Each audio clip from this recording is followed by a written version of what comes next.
Welcome to Watch It Real. I'm Ira Jersey, the general manager of the men's program for Real Central New Jersey Soccer, who's bringing you this show. With me tonight, we go to the men's side of the house, and I'm bringing in Patrick Snyder. Patrick is the head coach of the men's program here. Patrick, thanks for coming back on Watch It Real. Thanks, Ira. Glad to be here again.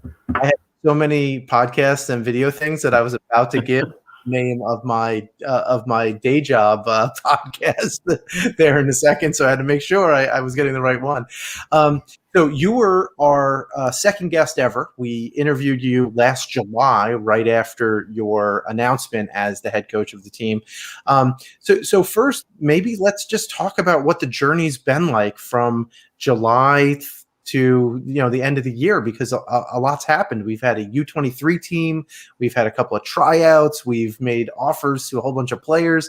So talk to me about what the journey's been like from July to present. Exhausting? I don't know. It's been great. It's been a good journey. The U23s was a really fun, team to get around and get out on the field.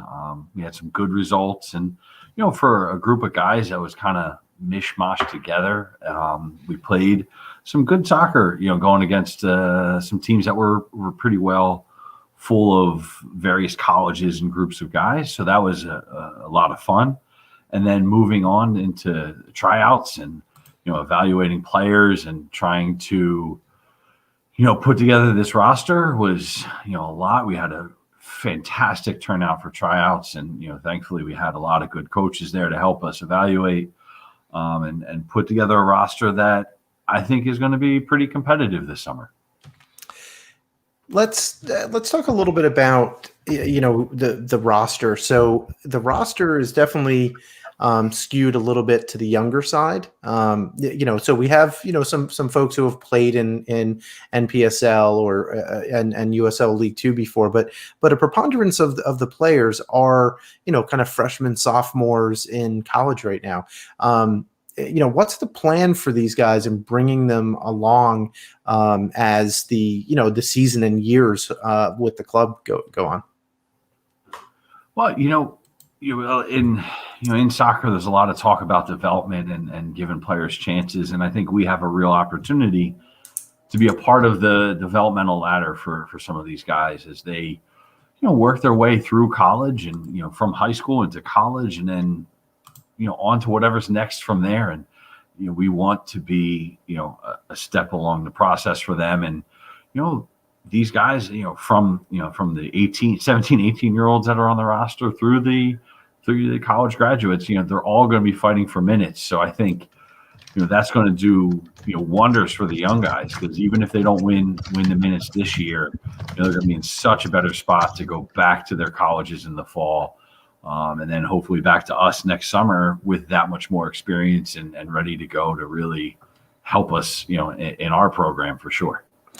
So one of the things that we had to do because of COVID is switch venues for this year. And, we went from, a rather large venue from a fan experience standpoint at TCNJ, and we'll likely go back there in the future once this silly pandemic thing is out of the way. I say it's silly. I mean, it's silly as in it's getting ridiculous more than, that not that it's not serious. It is. But we're now going to Mercer County Community College, which you have some familiarity with just a little bit. Talk about how your reaction when I told you that, hey, we're going to be looking at Mercer County Community College as our venue for our inaugural season. It was as exciting as being announced head coach, because, I love the field. I love the college. It's done so much for me and my family. And it's just been fantastic as, I got to be a player there. I was, on the 97 national finalist team, which was hosted at Mercer. My father and my uncle both played for Mercer, back in the day. And then I got to go back and be an assistant, and where we won a national championship in 2004. And, it just means so much to me. And, there's so many things about it. The way the sun sets over behind the trees, to the dew that forms on the turf. I love everything about it. So I'm really excited, and I always know that Mr. Simone and everybody there is going to take good care of us. So it's just I just can't wait on that end. And when the fans are there, I know that they'll be in full-throated support of us, because as a coach and a player there, they were, and I feel like we're going to be able to continue it straight on now. So I'm excited. So we're doing a walk around in the not too distant future. So because we have to look at the live stream and the PA system, and get to understand how we're going to do social distancing in the stadium and all of these other things. So there's definitely a lot to do from both sides, especially since we had been spent basically a year planning being at one venue and then having to switch all of a sudden to another in the last month or so. But I'm really excited too. It feels real now that we're announcing players. So I'm going to go off script just a little bit here, and I'm going to show you a couple of pictures. So I'm going to show you a picture of this guy, and here's someone that and I know. So Kelly played on our U23 team in the fall. We announced them this week. I don't want to single anyone out and say that anyone's better than anyone else, because I think we have so many great players that are going to make this team. It's going to be your job to try and figure out, quite frankly, how do you make that starting 11, and how do you pick the 18? I mean, it's going to be really difficult for you, and I don't envy that job. But Kelly's just a nice person, he's the kind of guy that you really want in your locker room, and you've known him for a long time. What do you think Kelly can do to help the team coalesce? Even if he's not in the starting 11 or anything, what you've known him for so long. To talk about Kelly as the person that he is. Well, I think Kelly can walk in a few different worlds within the locker room. He's got the experience playing in college.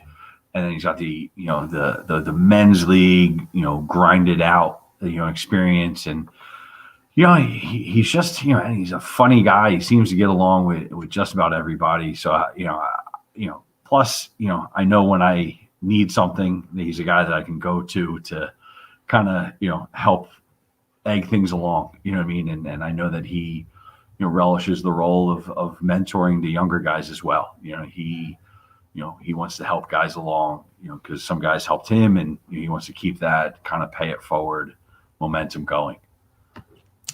So I'm going to call out one more person, only because most of our players are really feature the central New Jersey talent, right? So they're all people who, or almost all, there's one or two who aren't, but most of the people live in this area and grew up in this area, learned how to play soccer somewhere in central New Jersey or eastern Pennsylvania, except one guy. And when we said, okay, we only have like one roster spot left, you said, okay, well, look, there's one position I need. And I kept on sending you videotape. And then this guy came along, and you looked at his tape, and you looked at Harrison Taylor, who we talked to on the show not so long ago. Harrison is on the cusp of playing for the New Zealand national teams on the youth level, and currently plays for St. Leo's University.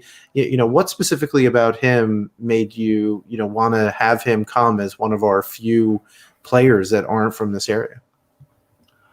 Well, he's had a couple of unique things that he was able to do that you don't see a ton of in young guys, and winning the ball and being able to play out of pressure out in the back, and he had such composure, and like the life experiences he brings, as he's bounced around the youth circuit and in and out of youth national team camps, and trying to make his way forward, and coming however many thousands of miles it is across the world to go to college. And in these times it shows a lot of character, and and then when we talked to him, he kind of like exceeded my expectations, just in the conversation. And I think he's going to fit well, and with what and how we want to play. He's a guy that I think will probably save our bacon a few times, but also probably spring us on the attack as well.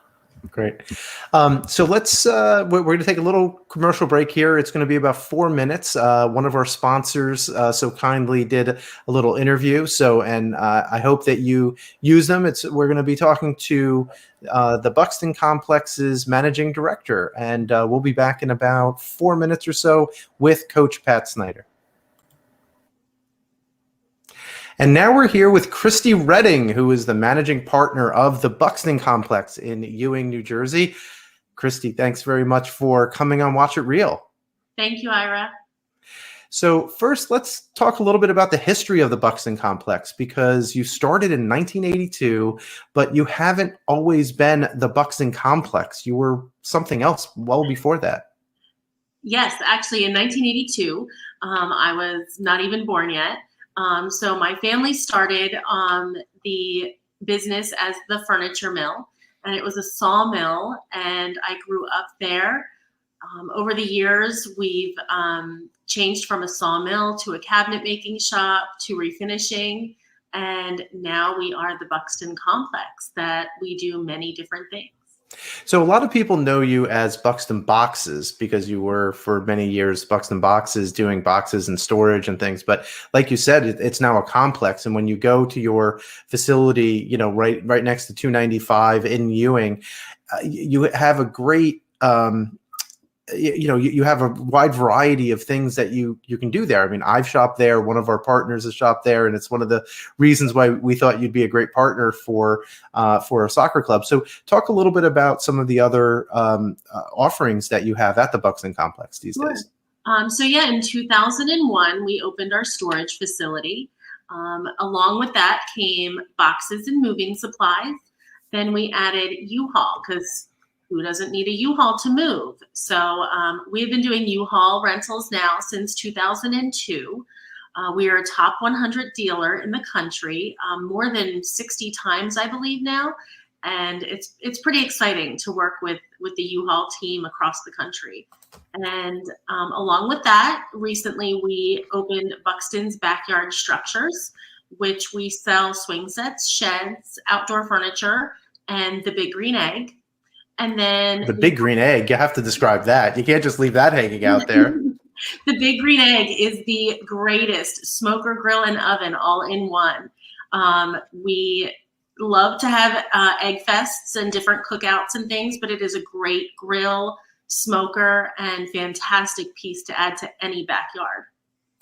And then you also have Buxton's Quality Furniture as well. So for those people, who maybe they've lived for a year with COVID with the same furniture and things like that, maybe they want to refresh things a little bit. Talk a little bit about the furniture offerings that you have. Sure. So Buxton's Quality Furniture has 12 different builders that build for us. Most of them being Amish, but all here in the United States, anywhere from Pennsylvania to Ohio, South Carolina, and New York.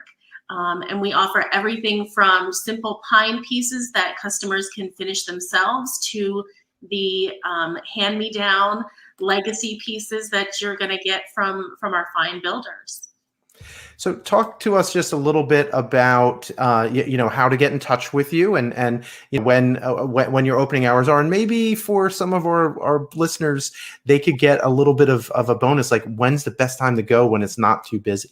Sure. So we are open 7 days a week, and we are family run. So we're there Monday through Friday from 8 to 5, Saturday 8 to 3, and Sunday 9 to 1. You can always reach us at 609-771-0274. And of course, go to thebuxtoncomplex.com. And please feel free, stop in. We have lots of different photo opportunities there, like our giant poly chairs. They're huge, Ira. You got to come. It's so fun. When the kids were little and we were in Cub Scouts with your kids, they loved going there and getting their picture taken and stuff. So lots of different photo ops there. The kids can play on the swing sets outside while you shop. And we also have Bountiful Gardens Garden Center there as well. So it's definitely a complex and a nice weekend day out. Lovely. That's Christy Redding, the managing partner of the Buxton Complex. Christy, thanks for coming on Watch It Real. Thank you again, Ira. Welcome back to Watch It Real Live. I am joined again by Coach Pat Snyder. Coach, talk a little bit about some of our opponents, maybe. Is there an opponent that you're particularly looking forward to playing this coming season? Well, I mean, our division has a lot of good teams with a lot of rich history, but for me, it's the Nor'easters. You have to be the first ones you talk about, and when you're talking about this level, and they've been so successful for so long, and a really good staff, good front office. So it's I'm looking forward to our our trip down to the beach house in July. Hopefully, we get to ruin the party a little bit. But you look to, Westchester and Reading when we head out to Pennsylvania, and going to play Lone Star in Philly is going to be no joke either. So it's, there's a lot of tough teams in the division, but I'm really looking forward to it. I think we've, built a team to go and compete with these guys, and, kind of hopefully take it to them when we head to their place as well. And our home opener, our inaugural home opener, will be our first match, and that'll be May 12th against the Ocean City Nor'easters at Mercer County Community College. It'll be 7 p.m. We'll probably have a reserve team match before that, so come early. Make a day of it with the family after school lets out on May 12th. Finally, let's talk about our away matches. So, we're hoping that most of our opponents will stream their matches. So we're hoping to have some watch parties for our fans, and people can cheer us on from afar, and, hopefully, watch us tweet and tweet, at some of the players as they're playing. That would be great. But is there one place you're really looking forward to going? So people know our opponents stretch from Lehigh Valley all the way down to Northern Virginia, as far west as Reading, and as far east as the Atlantic Ocean, and at the Nor'easters. To be honest, if I'm really going to get down to it, I'm kind of looking forward to going down to Northern Virginia, because my mom's family is all from the Ewing area, and a lot of her brothers and sisters moved right down to that area. I have an aunt and uncle who live right down the road from Leesburg, Virginia. So kind of, I kind of like going down south to definitely to try to ruin the party down there, to bring our, New Jersey way of doing things some places. But, they're all going to be fun trips, but that one I have that one circled a little bit to go along with our trip to the beach house. That'll be an interesting one too, because that's the one team that we play 3 times. So we play them 3 times, and we play Lehigh Valley 3 times, the way that the division works, because there's 7 teams in our division, and in order to have 14 games, we have to play a couple of extra matches. So we go up to Lehigh Valley twice, into the Poconos. We're not quite to the Poconos, but pretty close to Allentown, and then Northern Virginia comes up to us. I don't know how they pick that, by the way, because they with the exception of Northern Virginia having to go to Lehigh Valley, we're the farthest that Northern Virginia could have gone. So good for us. For sure. Yeah, we win. Yeah, exactly. So Coach, last question here. But is there a trick for the players? So I know we have a couple of players watching, because they've been hitting us up in the comments and stuff. Any trick that they might consider to, get you, be ready to impress you and make the 18 on game day? I mean, just work hard. You know what I mean? If you work hard and you leave it out there each time you come out, I know it sounds like a cliche, but I just want to see the work rate and the desire to win. You know what I mean? If you're showing that every day in training, and through what you're doing in your college season or what have you right now, you're gonna have a good shot to be a part of the roster each week. And we need guys that are going to be willing to do whatever it takes to catch that W, as we want to get into the playoffs this year, because that's the goal. If we can make the playoffs in year 1, I'd be pretty ecstatic. And especially in this division, it would be we'd be really setting the tone for what we are as an organization and a program. I said that was going to be my last question, but of course, you brought up the playoffs. So this year is going to be a little bit different. This is going to be the first year where there's going to be 2 teams from each division making the playoffs. So the top 2 make it. So Coach, I'm looking forward to watching what you do with the team. I'm looking forward to these guys. In the not too distant future, we're going to have a kit reveal. Tickets are on sale now to go see our inaugural season. Both the men's and women's games are up there. Our men's team kicks off on the 12th. The women's team is hopefully in the next week or two. We'll have the women's team schedule out, so you'll have plenty of opportunity to see high quality soccer in central New Jersey right here, playing at Mercer County Community College. Coach Pat, thanks very much for coming back on Watch It Real. My pleasure, Ira. Thanks for having me. And thank you all for watching. We will hope to see you in another week with another episode, hopefully going to the women's side of the program in